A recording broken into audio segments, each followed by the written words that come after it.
সামনের সোমবার আমি কিন্তু এক্সাম নেব, তোমরা সবাই স্পেশাল এডুকেশনটা খুব সুন্দর করে করে আসবে, ওকে? কণিকা, মনটা কোথায় তোর? কোথায় মনটা? আমি কোন চ্যাপ্টারের এক্সাম নেব বলেছি? আন্তর্জাতিক সম্পর্কের ম্যাম। এখানে এডুকেশন পড়ানো হয়, আমি এডুকেশন পড়াই, ওকে? সরি ম্যাম, বুঝতে পারিনি, মানে গুলিয়ে গেছিল। ঠিক আছে ঠিক আছে, আর বলতে হবে না, মাথা খারাপ করে দেবে একবার। আজকে এক্সাম নেওয়ার কথা ছিল, মনে আছে তো?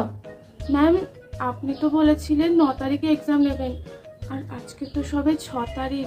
আরে আজকেই তো 9 তারিখ। হ্যাঁ, আজকে 9 তারিখ। ম্যাম তাহলে বোধহয় ম্যাম গুলিয়ে গেছিল, মানে 6-9 ব্যাপারটা তো একই, মানে দুটো তো একই রকম দেখতে, তাই গুলিয়ে গেছিল। কিন্তু ম্যাম একটা কথা, যে 9টা কেমন দেখতে ম্যাম মনে পড়ছে না, মানে কেমন গুলিয়ে যাচ্ছে। 9টা কেমন দেখতে ম্যাম